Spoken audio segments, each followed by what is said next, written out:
তো hey guys, শুভ সকাল, সুন্দর সকালে সবাইকে সুস্বাগত। তো গাইস সকাল সকাল ব্লগটা শুরু করেছি একটা জায়গায় ঘুরতে যাবো বলে। তো গাইস বেশি কিছু বলবো না, যার তাড়া আছে তো ইন্ট্রোটা দিয়ে আমার ব্লগটা। তো হে গাইস, কী সব টিকটো থাকতে হবে, যেহেতু তোমরা তোমাদের ছোটো ভাই তো গাইস একটা জায়গায় ঘুরতে যাচ্ছি, কোথায় কী করছি না করছি আমার সঙ্গে থাকলে দেখতেই পাবে। তো গাইস এখান থেকেই ভিডিওটা শুরু করছি।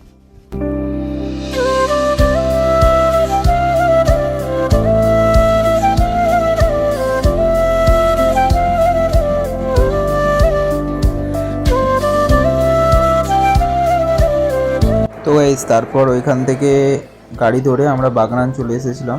তো তারপর বাগনানে এটা ভোরবেলা, তো তারপরে ওইখান থেকে আমরা প্ল্যাটফর্মে চলে গিয়েছিলাম। তো আমাদের যে ট্রেনটা ছিল সেই ট্রেনটার পরে মানে সেই ট্রেনটার আমাদের সেই সময় দেয়নি, কারণ অনেকগুলো বন্দে ভারত পাস হচ্ছিলো, সেই কারণে আমাদের ট্রেনটা দেয়নি, আমাদেরকে ওখানে অনেকক্ষণ ওয়েট করতে হয়েছিল।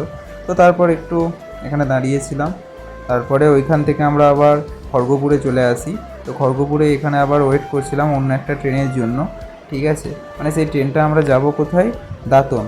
তো তারপরে আমরা ট্রেনটা পাই না, ওইখান থেকে আবার আমরা লিফটে করে ওপরে চলে আসি। তো ওপরে আসি সেই কারণে যেহেতু ট্রেন পাই না আমরা, তো আমরা প্রাইভেট গাড়ি করতে হবে। তো প্রাইভেট গাড়ির জন্য আমরা এখান থেকে আবার যাচ্ছিলাম।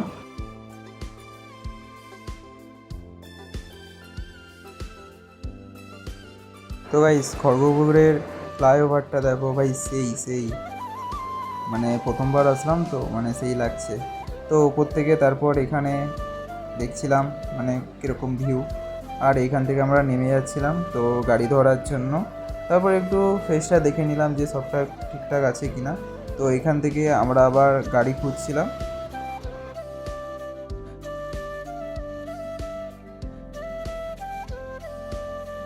তারপর ওখান থেকে গাড়ি খুঁজতে খুঁজতে এই রাম মন্দিরটা পড়ে। তো যারা যারা রাম ভক্ত একবার কমেন্টে জানাবে জয় শ্রীরাম। তারপর ওইখান থেকে আমরা বাস স্ট্যান্ডে চলে আসি। তো বাস স্ট্যান্ডের ওখানে আসার পরে বাস পাই না, তো সেই জন্য প্রাইভেট গাড়ি ধরতে হলো। তারপরে আমরা গাড়িতে করে যেতে থাকি, তো তোমরা দেখো।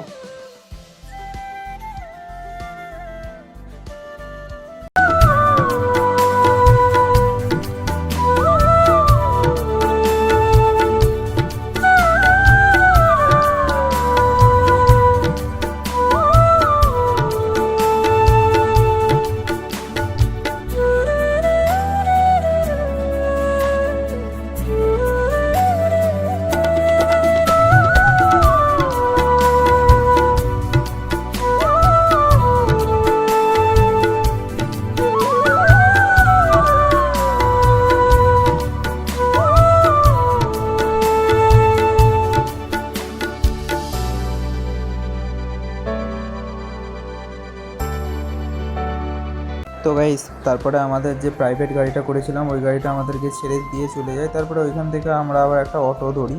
তো অটোটা ধরে আমরা আবার প্রাকৃতিক আবহাওয়া খেতে খেতে আমরা যেতে থাকি।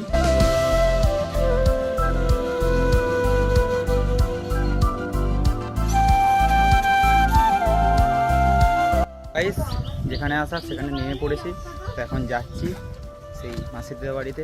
তো এদিকটাই পুরো গ্রাম দেখো, আর এই গাছটাতে আম হয়েছে দেখো।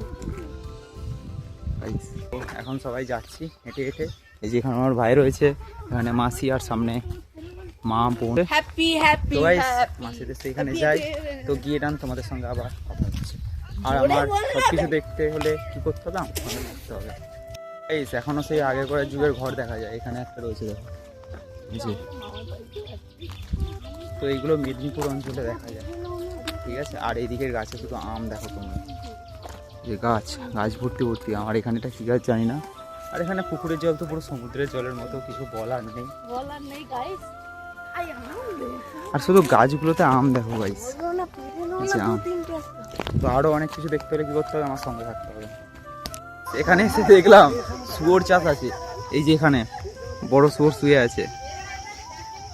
আর এই যে এইগুলো বাচ্চা, এইখানে সব বাচ্চাগুলো রয়েছে, এই যে। তো গাইস এমন একটা জায়গায় এসেছি, এখানে সব রকম জিনিস দেখা যাচ্ছে। তো এখানে ছাগল, তো আমাদের ওখানেও দেখা যায়, এখানে ছাগল চাষ আছে। তো আরও যাই, আরও কত কিছু দেখবো, সব কিছু তোমাদের সঙ্গে শেয়ার করবো, শুধু আমার সঙ্গে থাকো। তো গাইস সেই মাসিদের বাড়িতে চলে এসেছি। তো অনেক জার্নি করে এসেছি, সেই সকালবেলা বেরিয়েছি 4টের সময়। তো এখন কটা বাজে, এখন 12টা বাজে, এখন এসে পৌঁছালাম। তো এই যে এখানে আছি। তো গাইস এখানে হচ্ছে পুরো খাঁটি এখানকার গ্রাম গ্রাম আমাদের ওখানের থেকেও অন্যরকম। এখানে মানে আলাদা রকমের একটা পাওয়া যায়। তো আমি একটু পরে তোমাদের সঙ্গে সবই শেয়ার করব, বাইরে বেরোই তারপরে তোমাদের সঙ্গে সবই শেয়ার করছি, আমার সঙ্গে থাকতে। তো গাইস আর একটা জিনিস, এখানে শুধু আম দেখো তোমরা, আম মানে না দেখালে বিশ্বাস করবে না। দেখো আম, দেখো শুধু গাছে পুরো আম ভর্তি। তো গাইস আমাদের ওখানেও এরকম আম নেই, এখানে যে আম ফাম হয়েছে। তো এখানে মানে প্রাকৃতিকটা আলাদা রকম। এই যে চারিদিকে আম গাছ আর পুরো আম ভর্তি গাছে, এদিকে এদিকে। তো বাইরে যাব, বাইরে গিয়ে তারপর কি আছে না আছে সব কিছু তোমাদের সঙ্গে শেয়ার করবো, আমার সঙ্গে থাকবে। তো গাইস তারপর মাসিদের বাড়ি থেকে স্নান টান করে এইখানে একটা ঠাকুর উঠেছিল, সেখানে মহোৎসব হচ্ছিল। তো মেদিনীপুর অঞ্চলে এটাই সব থেকে ভালো যে মহোৎসব হয়। তো এখানে এত লোক ছিল, তো ঠাকুর উঠেছে, খাওয়া দাওয়ার ব্যবস্থা করেছিল তো ঠাকুরের ভোগ। তো তারপরে এখানে খেতে এসেছিলাম। তো এইখানে সেই মাঠা রয়েছে। তো গাইস এখানে ভোগ খাওয়ানোর ব্যবস্থা হয়েছিল, তো দেখতে পাচ্ছ কত লোক। তো তারপর আমরা খেতে বসে গিয়েছিলাম। তো এইখানে আমি ভাই আরে, তো এইখানে দুটো ভাই ছিল আর আমিও ছিলাম, তো খেতে বসে গিয়েছিলাম। তো তারপর দেখো, তারপর ওইখান থেকে খাওয়া দাওয়া করে আমরা বেরিয়ে পড়েছিলাম একটু ঘুরতে যাবো বলে। তো এখানে যেহেতু এসেছি, ভাইরা বললো চলো ঘুরে আসি। তো তারপর গাড়ি নিয়ে একটা গাড়িতে 4জন মিলে গিয়েছি তো ঘুরতে। তো তারপর এদিকে ঘুরছিলাম। তো এখান থেকে যেতে যেতে আবার মানে এমন একটা জায়গায় আসলাম, আবার সে আম বাগান চারিদিকে। তো গাইস এইখানে যে এই গাছটা রয়েছে, এই গাছটায় শুধু আম দেখো, মানে এখানে আসলে শুধু আম আর আম। মানে এমনটা সময় এসেছি যে শুধু কাঁচা আম, পাকা আম আর দেখতে পেলাম না। তো তারপর আমাদের বাইরে ওখান করার মতনই মাঠ ঘাট চারদিকে। তো গাইস তারপর আমরা এখানে এসেছিলাম একটু ঘুরতে। তো ওই যে মাসির ছেলেগুলো ওরা বেরিয়েছিল, তো আমরা এখন ঘুরতে বেরিয়েছিলাম। তো এইদিকে একটু এসেছি ঘুরতে। তো এইখানে মানে চীনাবাদাম চাষ হয়ে যায়, এই যে এরকম। আর এই যে একটা ভাই, আর সে একটা ভাই রয়েছে। তো গাইস তারপর এখানে কী করছি না করছি তোমাদের সঙ্গে সবই শেয়ার করবো। তারপর ওইখানে গিয়েছিলাম, ফটো শ্যুট করলাম। তো তোমরা যদি ফটোগুলো দেখতে যাও ফেসবুকে গিয়ে দেখতে পারো, সায়ন দাস নামে ফেসবুকটা খোলা আছে।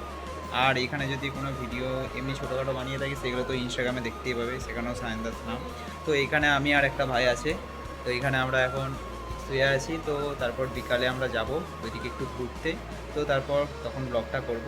তো সব কিছু দেখতে হলে কী করতে হবে, আমার সঙ্গে থাকতে হবে। তো গাইস এখানে এন্ড করছি। তো গাইস এখানে একটু খেলতে এসেছিলাম, তো এই যে এখানে এই মাঠটাতে। তো এখন বাড়ি যাচ্ছি, বাড়ি যেতে যেতে একটা গাছ দেখা গেল, যে গাব গাছ। তো গাছটা দেখেছো, মানে সেই লাগছে গাছটা। তো গাইস এই গাছের একটা সিনেমাটিক শট হয়ে যায়।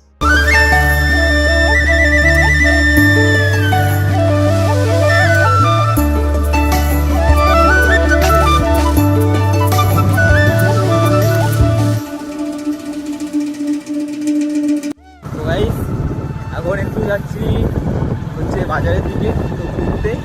তো আমি আর এই ভাইরা, তো সেখানে যাই, দেখি সেখানে কী আছে না আছে, সেখানে যাই, সেখানে গিয়ে নানা রকম ব্লগটা এখানেই এন্ড করছি। তো ব্লগটা কেমন হয়েছে কমেন্ট করে জানাবে, আর যদি ভালো লাগে like comment share and subscribe. আবার নেক্সট একটা ব্লগে দেখা হবে। এখনের জন্য take care, bye and love you all.